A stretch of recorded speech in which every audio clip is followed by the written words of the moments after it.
کسی نے آپ کے ساتھ برائی کی، آپ جواب میں اچھائی کر دو۔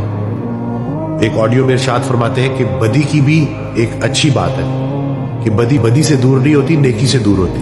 تو کسی نے اگر آپ کے ساتھ برا کیا تو آپ کے پاس گولڈن اپرچونٹی ہے اس کے ساتھ اچھائی سے پیش آ کر اس بدی کو دور کرنے کی۔ کیونکہ آپ دیکھیں نا کہ جب لوگ آپ کی طرف پتھر برسا رہے ہو، آپ کو برا بھلا کہہ رہے ہو، اور اگر آپ نے خاموشی رکھی ہوئی ہے اور صبر کر رہے ہیں اور ریئیکٹ نہیں کر رہے، تو آپ ایک بہت سٹرونگ پوزیشن میں آ جاتے ہیں۔ ولنریبل آپ کب ہوتے ہیں؟ کہ جب آپ ریئیکٹ کرتے ہیں اور پھر سارا کا سارا غصہ کر جاتے ہیں اور سارا کا سارا معاملہ خراب ہو جاتا ہے۔ تو اس لیے اصلاح اس میں جو ایک پہلو ہے کہ دیکھ کام کرنے، اللہ کے حکم سے کرنے ہیں، اللہ کی توفیق ہے تبھی کر رہے ہیں، اور دوسری طرف جب بھی غلطی ہو تو توبہ کا دروازہ کھولا ہے۔ بڑے سے بڑا گناہ بھی اللہ کے فضل سے بڑا نہیں ہے۔